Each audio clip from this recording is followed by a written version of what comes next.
첫 시간은 다 함께 수행하는 시간입니다.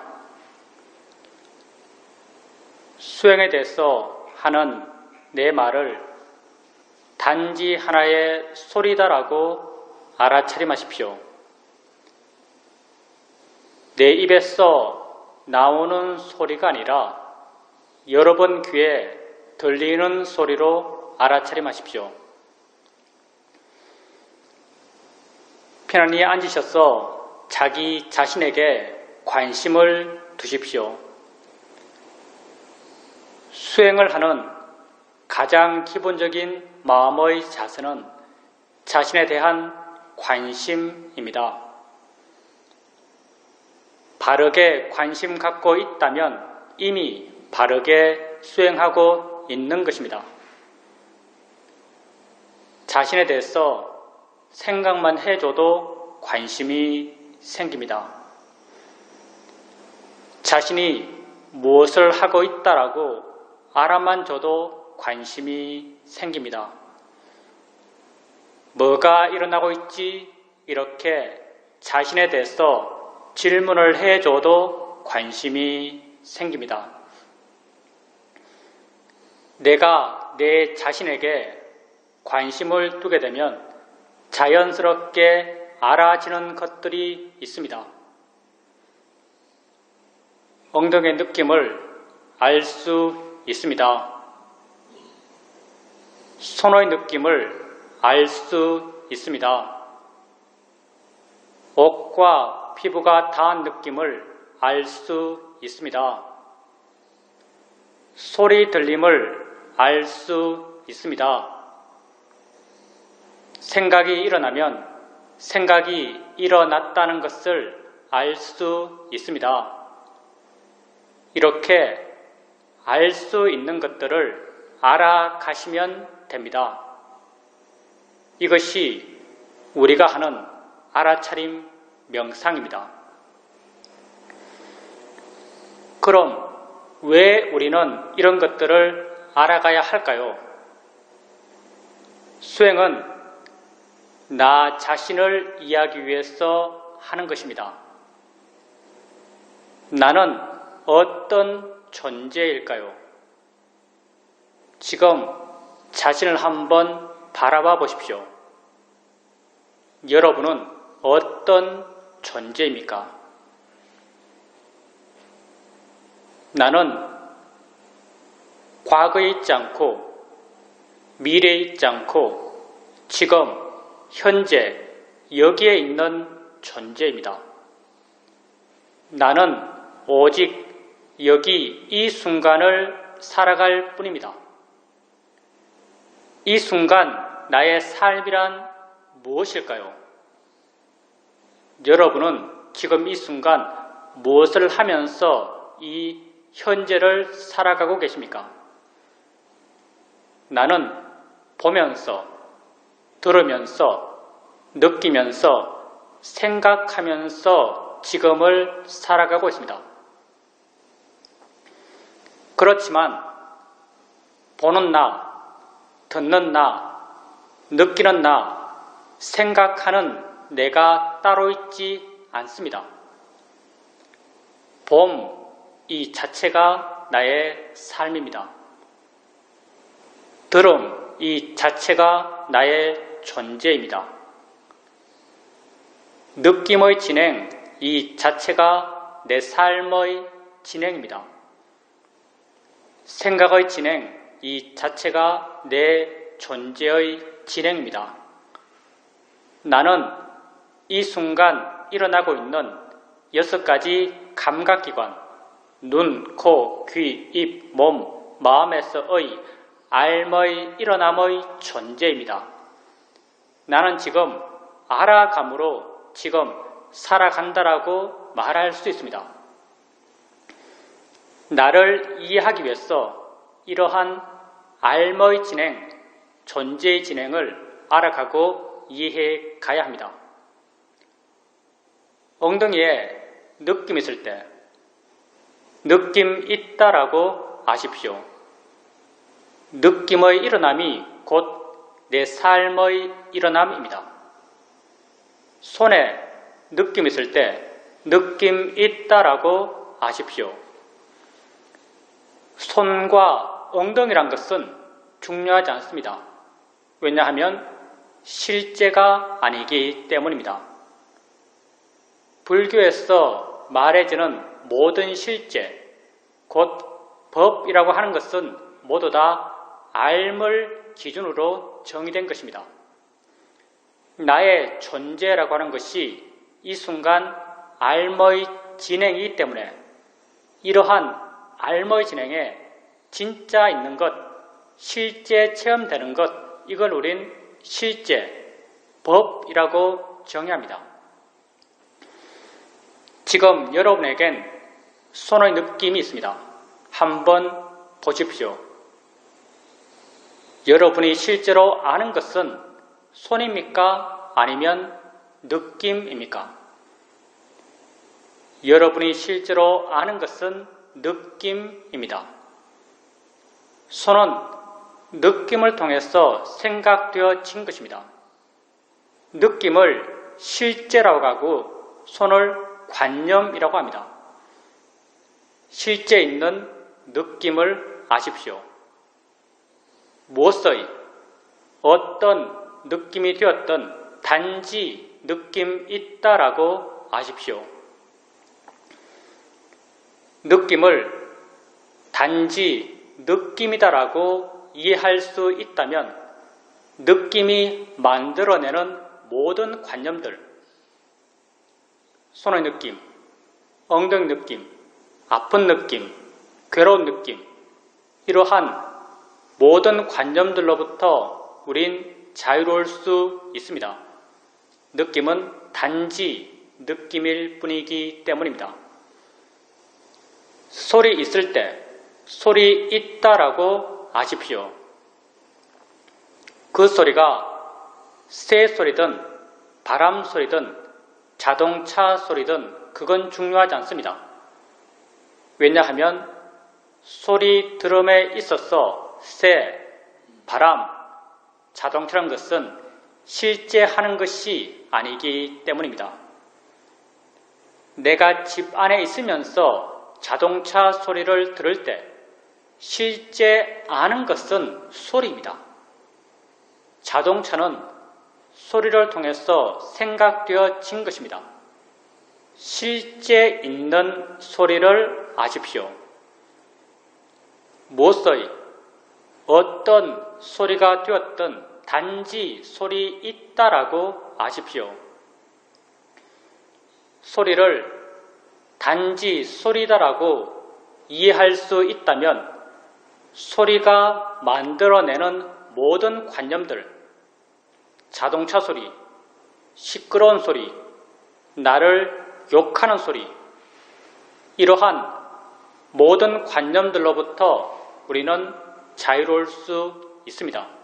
소리는 단지 소리일 뿐이기 때문입니다. 생각 있을 때 생각 있다라고 아십시오. 그 생각이 어떤 내용의 생각인지는 중요하지 않습니다. 왜냐하면 생각의 내용은 실제 내 삶의 체험이 아니기 때문입니다. 내가 지금 서울 있는 내 아들을 생각한다 하더라도 아들이 내 앞에 있어서 보고 만질 수 있는 것이 아닙니다. 생각 속의 아들은 실제 아들이 아닙니다. 단지 생각 있다라고 아십시오. 생각을 단지 생각이다라고 이해할 수 있다면 생각이 만들어내는 모든 생각의 내용들로부터 우린 자유로울 수 있습니다. 나를 사기친 사람에 대한 생각이든 우리 집에 있는 귀여운 고양이에 대한 생각이든 둘 다 몇몇 영상과 언어화된 내용들이 내 마음을 지나가고 있을 뿐입니다.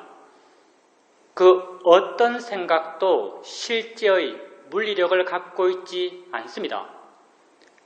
그렇지만 우린 어떤 생각을 하면서 두려워하고 어떤 생각을 하면서 걱정합니다. 그건 생각의 내용을 마치 내가 지금 체험하듯이 믿는 어리석은 마음이 있기 때문입니다. 나는 지금 생각하는 것이지 체험하는 것이 아닙니다.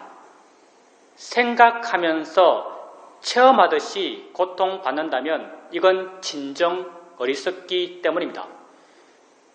단지 생각 있다라고 아십시오. 수행을 처음 할 때, 마음의 힘이 약할 때, 내가 내 자신을 알아갈 때면 마음은 대상들을 쫓아다닙니다. 엉덩이 느낌 알았다가 손의 느낌 알 때 마음은 엉덩이에서 손으로 옮겨갑니다. 어깨 느낌 알 때 마음은 어깨로 옮겨갑니다. 소리 들을 때 마음은 귀로 옮겨갑니다. 이렇게 대상을 하나하나 옮겨 다니면서 알아가고 계시다면 가볍고 활기차게 대상들을 옮겨 다니면서 알아가십시오. 이렇게 하나하나의 대상을 알아갈 때 어느 한 대상을 자세하게 보려고 하지 마십시오. 대상을 자세하게 보는 것, 그것만 보는 것, 힘 주어서 보는 것, 이런 것은 우리 수행에 전혀 맞지 않습니다. 대상을 가볍게 아십시오. 그것이 있다라고 가볍게 인지해 주는 정도면 충분합니다. 있다라고 마음속으로 생각해 줄 필요도 없습니다. 알아지고 있기만 하면 됩니다. 이렇게 가볍게 있다라고 알게 되면 수행하는 마음이 가볍습니다. 다른 대상이 쉽게 드러납니다. 드러난 다른 대상으로 마음을 옮겨 주십시오. 또 다른 대상이 쉽게 드러납니다. 또 다른 대상으로 마음을 옮겨 주십시오. 이렇게 가볍게 알아차림하고 쉽게 대상을 바꿔가면서 알아차림해 가십시오. 수행은 좋은 마음을 기르기 위해서 하는 것입니다. 우리가 이 수행을 통해서 개발해가는 가장 기본적인 좋은 마음은 마음의 고요함과 마음의 활발함입니다.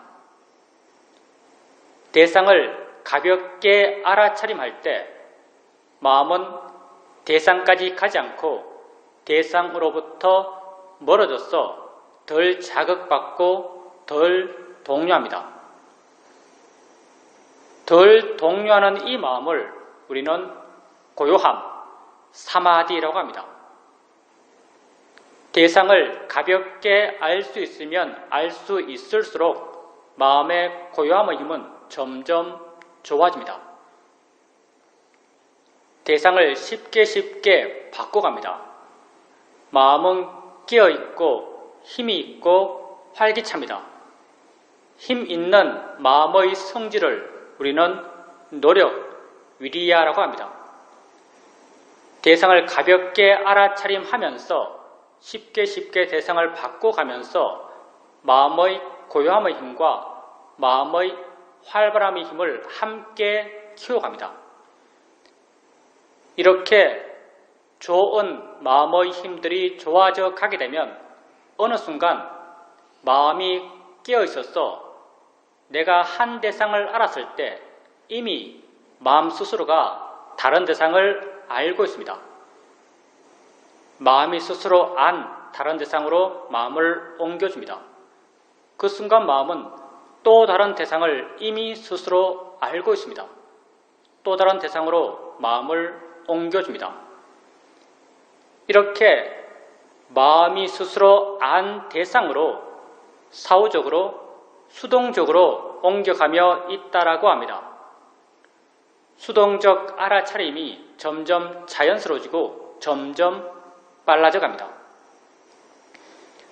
처음 내가 한 대상을 띄엄띄엄 알아갈 때 그 대상들을 옮겨 다니는 마음의 힘은 나의 힘처럼 느껴졌습니다. 수동적 알아차림이 점점 빨라지고 점점 부드러워져 갈 때 그 대상들을 옮겨 다니는 마음의 힘은 나의 힘이 아닌 마음의 내재적 순발력처럼 느껴집니다. 수행에서 나의 개입, 나의 노력이 점점 줄어들어 가는 것입니다.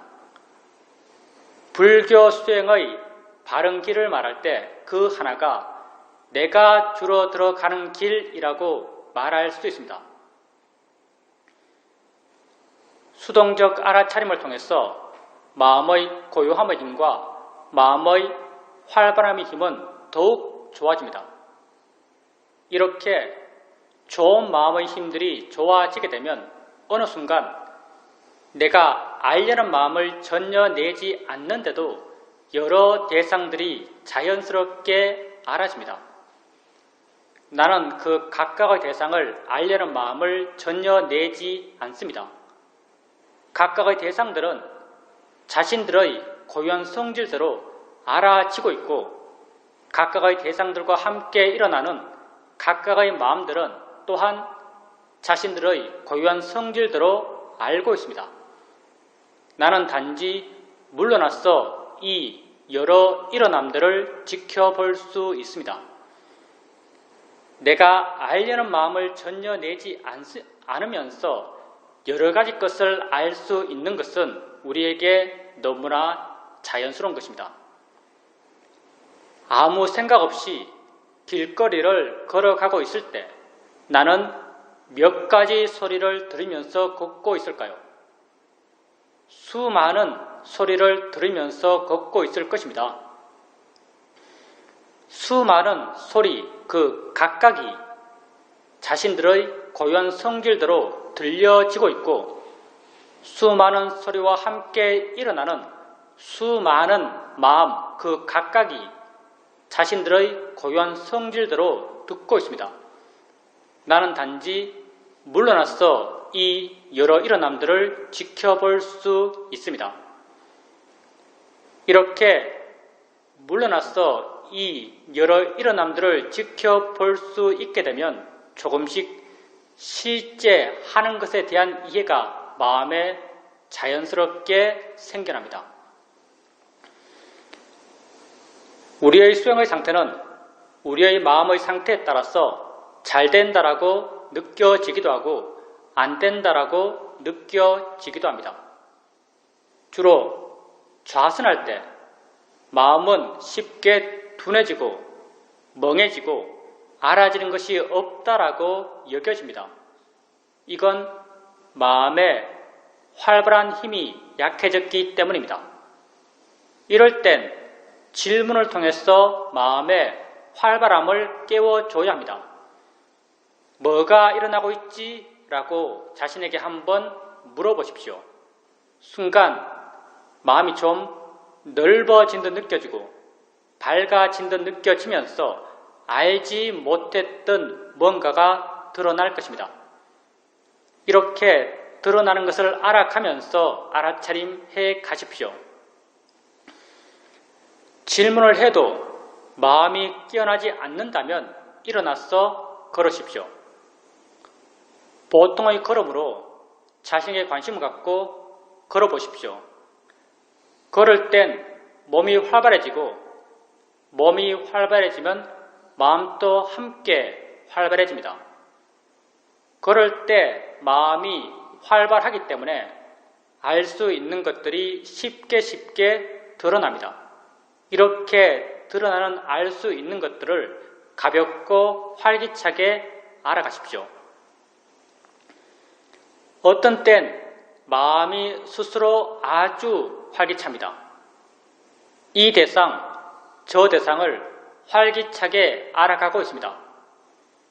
이렇게 마음이 활기차게 대상들을 알아가고 있을 때 가끔 한 번씩 알겠다는 생각을 멈춰 보십시오. 가만히 한번 있어 보십시오. 내가 알겠다는 생각을 멈춰도 알면 멈춰지지 않는다라는 것을 발견하실 것입니다. 내가 알려 하지 않아도 마음은 여전히 알고 있습니다. 왜 그럴까요?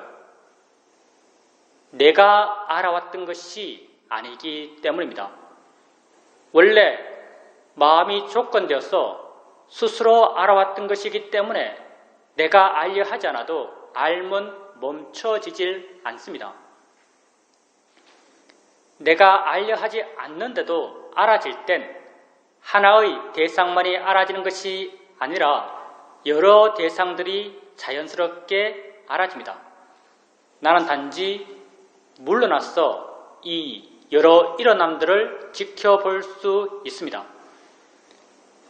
이렇게 물러나서 이 여러 일어남들을 지켜볼 수 있을 때, 그리고 마음의 힘이 좀 좋다라고 여겨질 때, 알아지는 것을 알면서 스스로에게 아는가? 라고 한번 물어보십시오.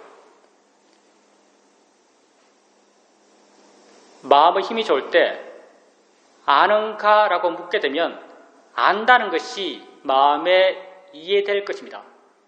대상을 알고 있다는 것이 마음에 수긍됩니다. 안다고 알면 마음을 아는 것입니다. 마음은 어느 곳에 고정적으로 있다고 말하지 않습니다. 마음은 작용하기 때문에 있다고 말하고 일어나기 때문에 있다고 말합니다. 마음을 안다는 것은 어디에 있는 마음을 눈으로 보듯이 손으로 잡아서 알듯이 아는 것이 아닙니다. 마음을 안다는 것은 그렇게 작용한다라고 이해하는 것입니다. 작용 그 자체가 마음입니다. 작용한다라고 이해하면 바로 마음을 이해한 것입니다. 대상을 알아가면서 아는가? 라고 물었을 때 아는군이란 내적 수긍이 생겨난다면 마음의 아는 작용을 이해한 것입니다. 우리는 이 마음의 아는 작용을 아는 마음이라고 이름 붙이고 있습니다. 이 마음의 이름이 비록 아는 마음이지만 이 마음은 대상이 무엇인지, 대상의 이름이 무엇인지, 대상의 가치가 어떤지를 아는 마음은 아닙니다. 이 마음은 단지 대상과 함께 있는 마음이고 단지 대상에 의지해 존재하는 마음입니다. 소리 들을 때 내가 들어 알고 있는 이 소리 혼자 존재하는 것이 아니라 소리와 더불어 함께 있는 다른 무엇이 있다라고 이해된다면 그건 소리 아는 마음을 이해한 것입니다. 느낌할 때 내가 알고 있는 이 느낌 혼자 존재하는 것이 아니라 느낌의 의지에 존재하는 다른 무엇이 있다라고 이해된다면 그건 느낌 아는 마음을 이해한 것입니다. 아는 마음은 내가 지금까지 세상을 살아오면서 알아왔던 많은 것들과 그 기본적 성질이 전혀 다릅니다. 나는 많은 것을 알면서 세상을 살아왔습니다. 세상에서 내가 알아왔던 것들은 다 어떤 모양으로, 색깔로, 위치로, 크기로, 리듬으로, 내용으로 내게 알아졌습니다. 이러한 모양, 색깔, 위치, 크기, 리듬, 내용들은 모두 다 관념입니다. 알머의 진행의 존재인 내게 실제 있는 것들이 아닙니다. 내가 손의 느낌을 알 때 마치 손과 같은 것입니다. 나는 내게 실제하지 않는 관념만을 알면서 세상을 살아왔습니다. 그런데 나는 이 관념들을 진짜라고 믿었습니다. 진짜라고 믿었기 때문에 어떤 것에 대해선 좋음의 가치를 부여하며 욕심내었고 어떤 것에 대해선 나쁨의 가치를 부여하며 화를 냈습니다. 그리고 이러한 욕심과 화 가운데서 나는 고통받아 왔습니다. 아는 마음은 관념이 아닙니다. 아는 마음은 내게 진짜 있는 실제하는 법입니다. 지금 여러분에겐 엉덩이에 느낌이 있습니다. 여러분은 어떻게 느낌 있다라고 말할 수 있을까요? 그 느낌을 알기 때문입니다. 분명 느낌 안은 무엇이 있습니다. 느낌 안은 이 무엇은 어떤 색깔인가요? 얼마나 큰가요? 어디에 있나요? 어떤 모양인가요? 어떤 내용인가요? 우리는 말할 수 없습니다. 그럼 없나요? 없지 않습니다. 분명히 있지만 그 성질과 작용이 분명하지만 그걸 모양으로, 색깔로, 관념적으로 묘사할 수 없는 것, 이걸 우린 법, 실제, 파라마타라고 합니다. 아는 마음은 실제하는 법입니다. 알머의 진행의 존재인 내게 진짜 있는 것입니다. 아는 마음을 알아가면서 우리는 실제하지 않는 관념을 대상으로 했던 수행에서 내게 진짜 있는 것, 법을 대상으로 한 수행으로 수행의 주제를 바꾸게 됩니다. 안다고 이해되면 자주자주 물으십시오. 아는가 묻고 안다는 걸 확인하고 아는가 묻고 안다는 걸 확인해 가십시오. 조금씩 마음 스스로가 어떻게 아는 마음을 알아차림해야 하는지, 어떻게 마음의 관심을 기울여야 하는지를 이해할 것입니다. 그리고 나중에는 아는가라고 묻지 않더라도 안다는 것을 지속적으로 이해할 수 있습니다. 이렇게 되었을 때 아는 마음을 지속적으로 알아차림해갈 수 있습니다. 아는 마음을 지속적으로 알아차림해 가게 되면 아는 마음에 대한 이해가 자연스럽게 저절로 생겨납니다. 안다는 것이 무엇인지, 일어난다는 것이 무엇인지, 작용한다는 것이 무엇인지, 존재한다는 것이 무엇인지에 대한 이해가 마음에 자연스럽게 저절로 생겨납니다. 이렇게 내게 진짜 있는 것에 대해서 생겨난 지혜를 우리는 통찰지라고 부릅니다.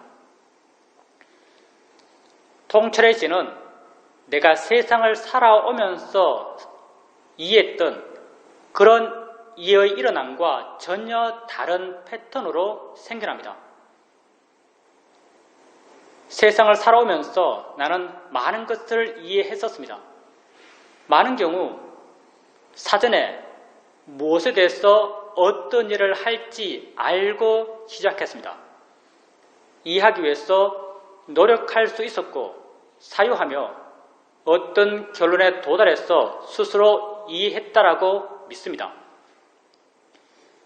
통찰의 지혜는 전혀 이렇게 생기지 않습니다. 무엇에 대해서 어떤 일을 할지 모릅니다.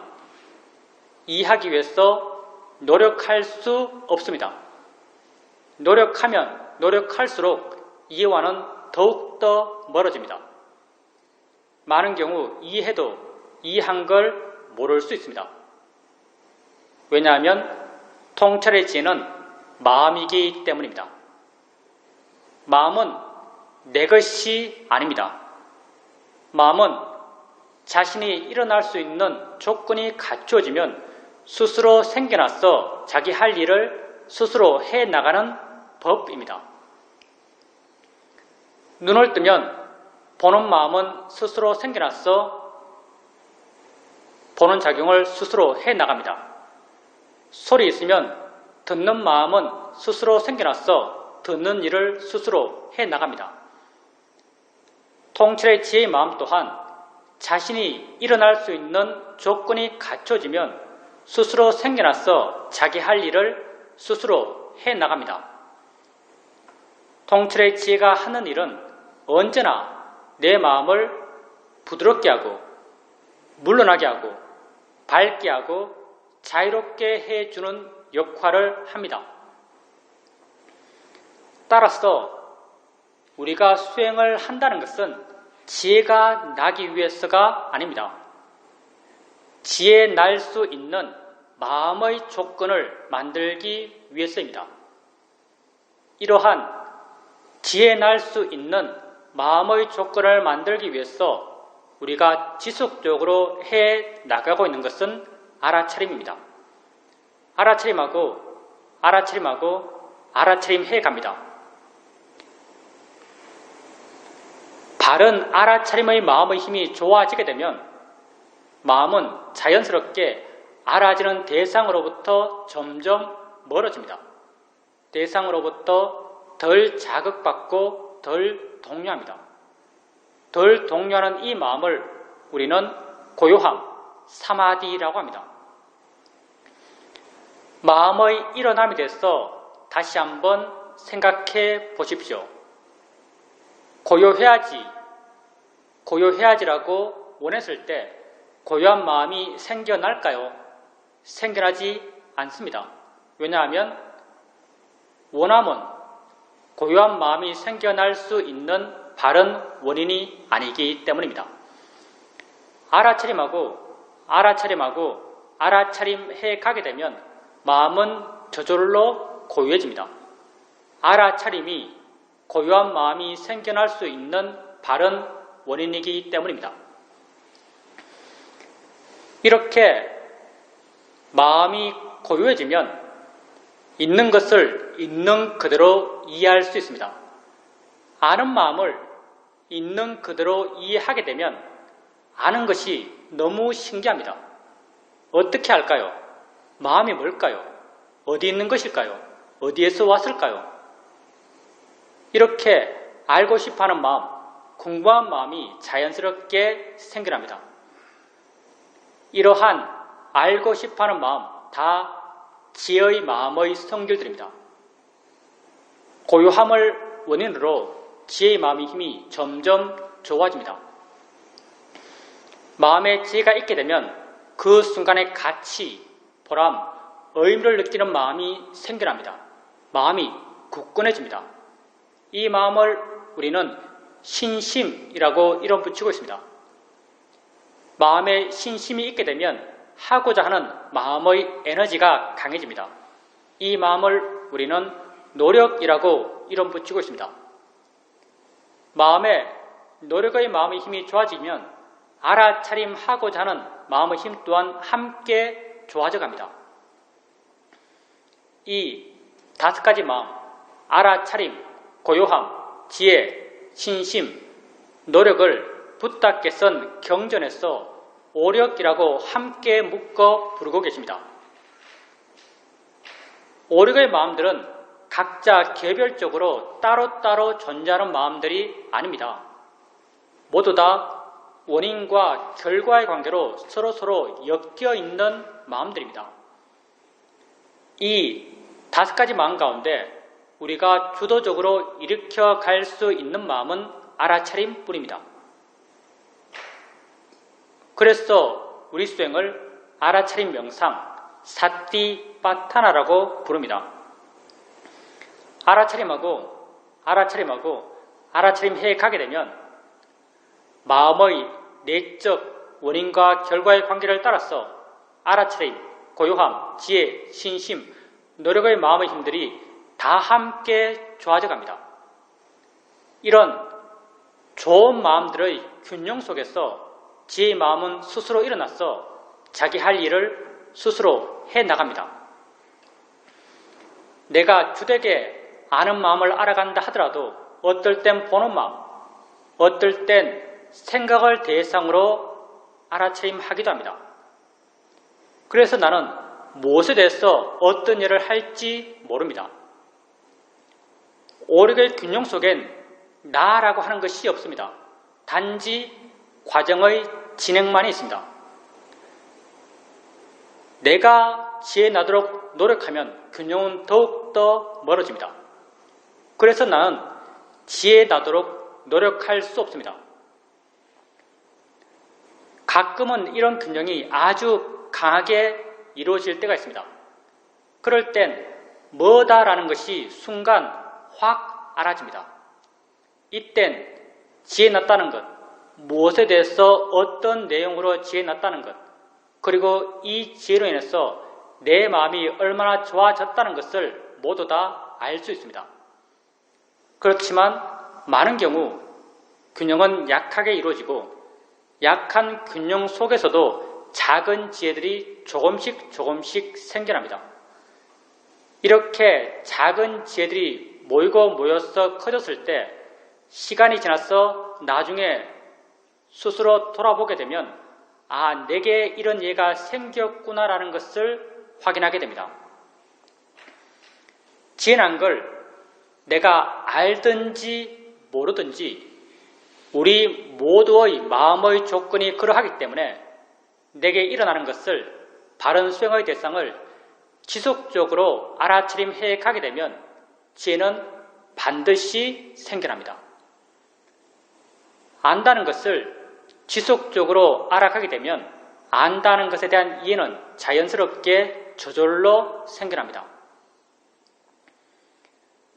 매 순간순간 내겐 수많은 마음들이 일어나고 있습니다. 이 많은 마음들 가운데 한 마음이 아는 마음입니다. 아는 마음이 다른 마음들보다 더 중요한 것은 결코 아닙니다.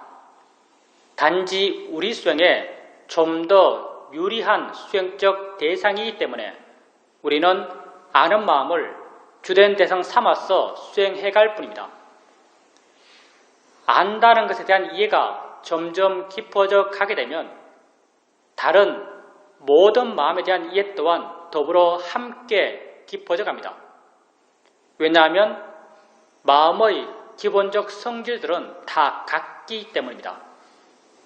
그 일어남의 성질, 그 작용함의 성질, 그 대상의 의지함의 성질들이 다 같기 때문에 한 마음에 대한 이해가 깊어지면 다른 모든 마음에 대한 이해 또한 더불어 함께 깊어져 갑니다. 이렇게 마음에 대한 이해가 점점 깊어져 갑니다. 마음에 대한 이해가 깊어지면 마음이 저 홀로 존재할 수 없다는 것을 알 수 있습니다. 만약 마음이 저 홀로 존재한다면 그건 불변하는 나, 진아라고 할 수 있을 것입니다. 그렇지만 마음은 저 홀로 존재할 수 없습니다. 마음은 언제나 대상과 함께 있고 대상에 의지해서 존재합니다. 아는 마음은 알아지는 대상과 함께 알아지는 대상에 의지해서 존재합니다. 알아지는 대상이 있을 때 아는 마음 또한 존재하고 알아지는 대상이 없을 때 아는 마음 또한 존재할 수 없습니다. 붓다는 연기를 설명하실 때 이것이 있으므로 저것이 있고 이것이 없으면 저것 또한 없다라고 말씀하시면서 연기를 설명하십니다. 아는 마음과 알아지는 대상의 관계는 바로 연기적 관계입니다. 안다는 것에 대한 이해가 점점 깊어져 가면서 알아진다는 것에 대한 이해 또한 더불어 함께 깊어져 갑니다. 이 둘은 연기라는 이름으로 톱니의 양축처럼 함께 묶여 돌아가고 있습니다. 한쪽에 대한 이해가 깊어지면 다른 쪽에 대한 이해가 깊어지지 않을 수가 없습니다. 이렇게 아는 마음, 알아지는 대상, 이 둘의 함께 있음에 대한 이해가 점점 깊어져 갑니다. 알아지는 대상, 아는 마음, 대상과 마음, 이 둘은 여기 이 순간을 살아가는 내 존재의 모든 것입니다. 나는 여기 이 순간을 살아갑니다. 이 순간 나의 삶이란 이 순간 나의 알입니다. 이러한 알은 눈, 코, 귀, 입, 몸, 마음 6가지 감각기관에서 지금 일어나고 있습니다.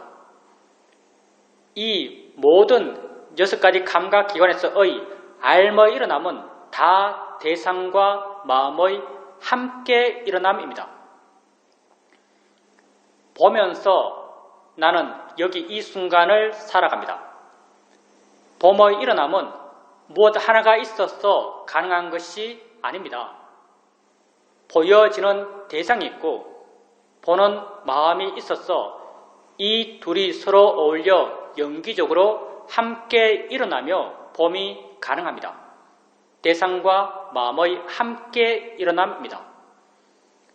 들으면서 나는 여기 이 순간을 살아갑니다. 들음의 일어남 또한 무엇 하나가 있어서 가능한 것이 아닙니다. 들려지는 소리가 있고 듣는 마음이 있어서 이 둘이 서로 어울려 연기적으로 함께 일어나며 들음이 가능합니다. 대상과 마음의 함께 일어남입니다. 6가지 감각기관에서의 모든 알의 일어남이 다 대상과 마음의 함께 일어남입니다. 이러한 대상과 마음의 함께 일어남은 아는 마음과 알아지는 대상의 함께 일어남과 같은 연기 구조입니다.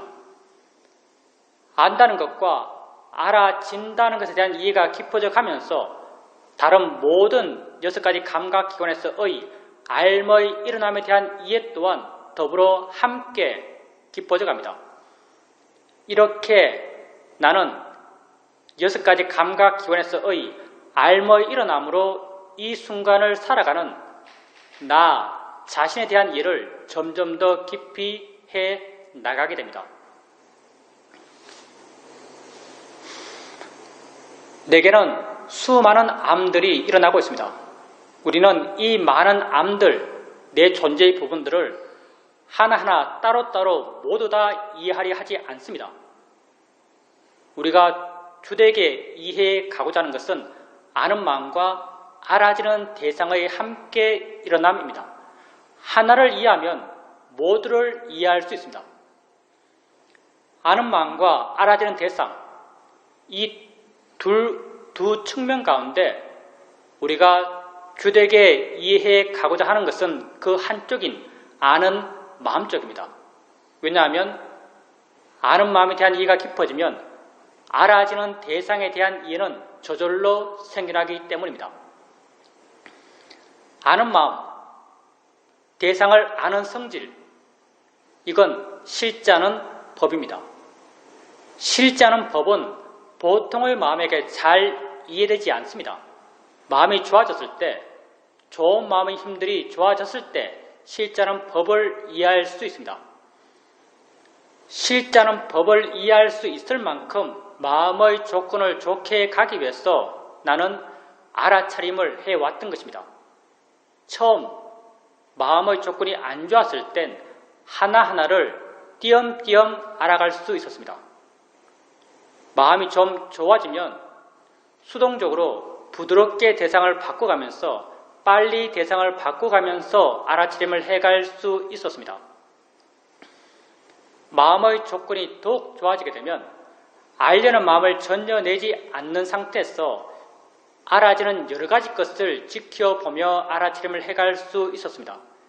이렇게 알아지는 여러 가지로부터 많이 물러나서 지켜보면서 알아차림을 할 수 있게 될 만큼 마음의 힘이 좋아졌을 때 알아지는 것을 알면서 스스로 아는가? 라고 물어봅니다. 아는 쪽에 관심이 커지면서 순간 안다는 것이 마음에 이해됩니다. 안다고 이해되면 지속적으로 아는 마음을 알아가십시오. 안다는 한 법에 대한 이해가 점점 깊어져 가면서 다른 모든 법의 이치가 자연스럽게 저절로 드러날 것입니다. 수행을 하는 데 있어서는 어떻게 수행하는가보다 어떤 마음으로 수행하는가가 훨씬 더 중요합니다. 바른 마음으로 수행해야 합니다. 모든 마음은 대상을 갖습니다. 바른 마음 또한 대상에 대한 바른 마음입니다. 수행에서 대상이란 곧 나 자신이고 나란 곧 이 순간 일어나고 있는 6가지 감각기관에서의 알머의 일어남입니다. 이러한 알머의 일어남에 대해서 바른 마음이 되기 위해서는 이러한 일어남에 대해서 바른 견해를 갖고 있어야 합니다. 붓다는 우리가 우리 자신에 대해서 가져야 할 바른 견해로 무상, 고, 무아를 말씀하십니다. 우리는 붓다가 제시하신 이 3가지 바른 견해 가운데 무아적 시각을 중심으로 수행해 가고자 합니다. 무아라는 말이 너무나 함축적이고 많은 오해의 가능성을 갖고 있기 때문에 우리는 무아라는 말 대신 자인의 이치다란 말을 사용합니다. 자인의 이치란 말은 무아라는 말의 내적 의미입니다. 일어나는 모든 것은 자인의 이치입니다. 조건 따라 일어난 것입니다. 일어날 수밖에 없었기 때문에 일어난 것입니다. 내가 일으킨 것이 아닙니다. 무아적 현상입니다. 바닥에 손을 대면 느낌이 일어납니다. 느끼지 않겠다 하더라도 느끼지 않을 수가 없습니다. 누가 느낄까요? 느끼는 마음이 느낍니다. 닿기 전에 느끼는 마음이 있었을까요? 닿기 전에 느끼는 마음은 없었습니다. 닿는 순간 그 다음을 조건으로 느끼는 마음은 스스로 생겨납니다. 생겨나서 자신의 성질대로 느끼는 작용을 스스로 해나갑니다.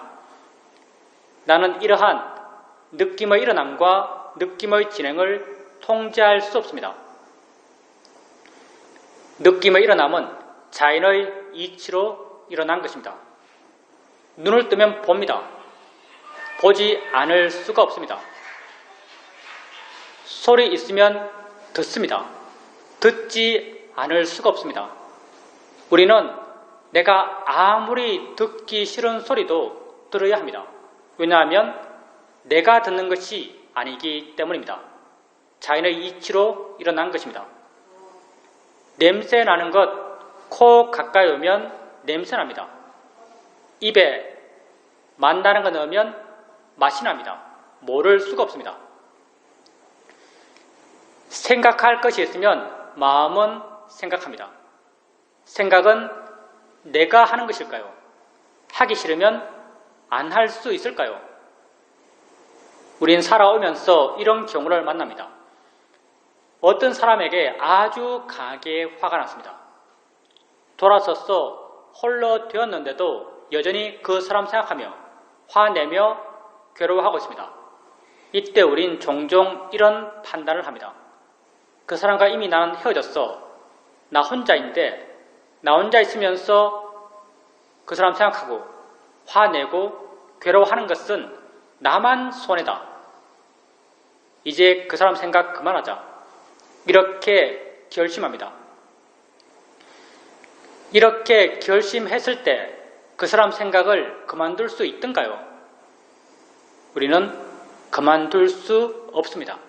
처음에 아주 잠깐 하지 말자란 결의의 마음의 힘으로 그 생각이 일어남을 조금 눌러둘 수 있지만 조금의 시간이 지나게 되면 자기도 모르게 그 사람 생각하며 화내며 괴로워하고 있는 자신을 발견하게 됩니다. 내가 하기 싫은 생각, 하면 괴로운 생각, 하지 않겠다라고 결심한 생각을 나는 안 할 수가 없습니다. 왜 그럴까요? 생각을 내가 하는 것이 아니기 때문입니다.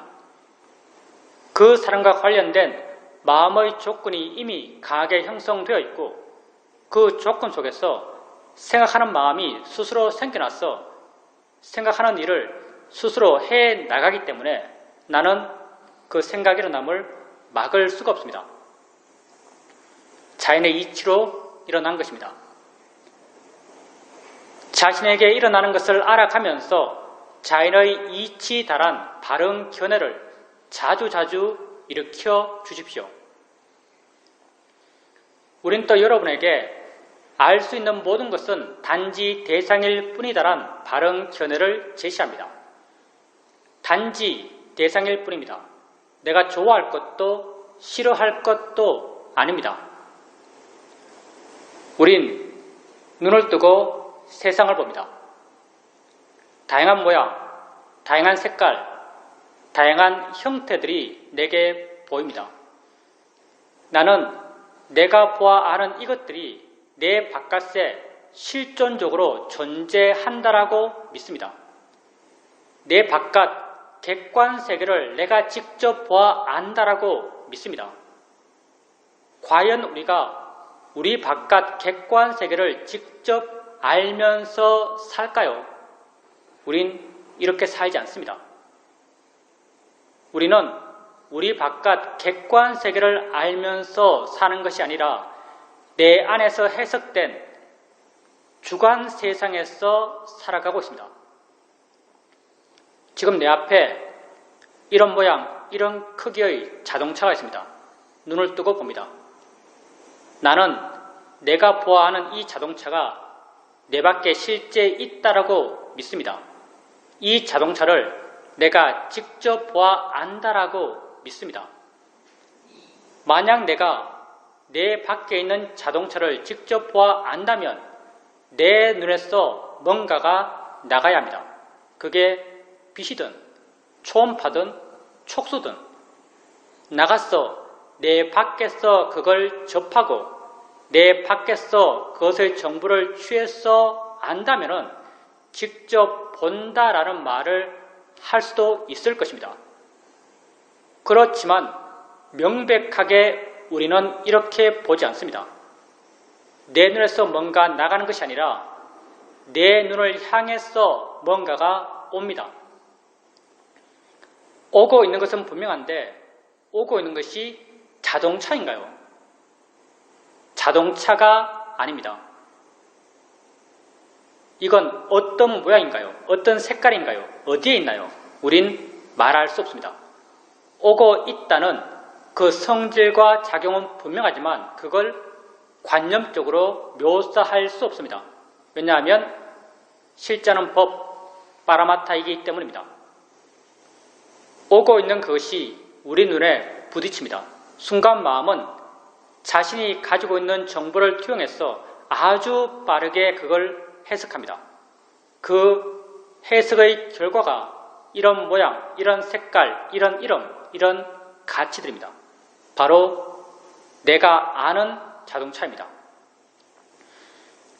내가 보아 아는 자동차는 어디에 있나요? 내 밖에 있나요? 아니면 내 마음 안에 있나요? 내 마음 안에 있습니다. 내 마음 안에 마음이 해석해 만들어낸 이 자동차에 대해서 조음의 가치를 부여하며 욕심내는 것이 합당할까요? 싫음의 가치를 부여하며 화를 내는 것이 합당할까요? 합당하지 않습니다. 어리석은 일입니다. 그래서 우린 이렇게 알아지는 것들을 단지 대상일 뿐이다란 바른 견해를 갖고 알고자 합니다. 보여지는 모든 것은 단지 대상일 뿐입니다. 들려지는 모든 소리는 단지 대상일 뿐입니다. 느껴지는 모든 느낌, 모든 맛, 모든 냄새들은 단지 대상일 뿐입니다. 생각되어지는 모든 생각의 내용들은 단지 대상일 뿐입니다. 수행을 해가면서 자신에게 일어나는 것을 알아가면서 자연의 이치다, 대상일 뿐이다란 바른 견해를 자주자주 일으켜 주십시오. 조금씩 마음 스스로가 왜 자연의 이치인지, 왜 대상인지를 이해할 것입니다. 이런 이해는 지혜이고 지혜는 생겨나면 자기 할 일을 스스로 해 나갑니다. 오래 앉아 있게 되면 다리가 아픕니다. 아프다라고 해석되는 이 느낌을 알면서 자연의 이치야 대상일 뿐이야란 바른 견해를 일으켜줍니다. 순간 마음은 그 느낌으로부터 좀 물러난 듯 느껴지고 가벼워진 듯 부드러워진 듯 느껴집니다. 바른 견해의 지혜가 작용하면서 마음을 물러난 마음, 가벼운 마음, 부드러운 마음의 상태로 바꿔놓습니다. 이렇게 지혜로 인해서 바뀌어진 마음을 우리는 바른 마음이라고 말합니다. 마음이 바르게 되었을 때 바르게 알아차림할 수 있고 바른 이해가 생겨날 수 있습니다. 수행하는 마음에 항상 바른 견해가 있도록 하십시오. 누가 우리에게 이 수행에서 가장 중요한 한 가지는 무엇입니까? 라고 묻는다면 우리는 언제나 한결같이 이 수행에서 가장 중요한 한 가지는 바른 견해다라고 말합니다. 바른 견해가 있을 때 수행하는 것이고 바른 견해가 없을 때 수행하지 않는 것입니다. 자신에게 관심을 두십시오. 나는 내가 아는 세상 속에서 살아갑니다. 내가 아는 세상은 내 밖에 있지 않습니다. 다 내 마음 안에 있습니다.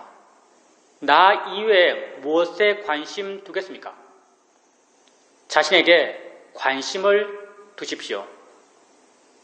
나는 이 순간 일어나고 있는 6가지 감각기관에서의 알머의 일어남의 존재입니다. 이러한 일어남을 자연의 이치다, 대상일 뿐이다란 바른 견해를 일으켜주면서 알아가십시오. 알아차림의 마음의 힘이 좋아져 가면서 그것과 원인과 결과의 관계에 있는 다른 좋은 마음의 힘들이 다 함께 좋아져 갈 것입니다. 이러한 좋은 마음들의 균형 속에서 그 일어남에 대한 이해가 마음에 자연스럽게 생겨납니다. 이해는 생겨나면 나를 자유롭게 합니다. 봄에 대한 이해는 보여지는 것으로부터 나를 자유롭게 합니다. 들음에 대한 이해는 들려지는 것으로부터 나를 자유롭게 합니다. 생각에 대한 이해는 생각되어지는 것으로부터 나를 자유롭게 합니다. 지혜가 여러분을 자유롭게 해갈 것입니다. 자신에게 관심을 갖고 바른 견해를 일으켜주면서 자신에게 일어나는 것들을 알아가십시오.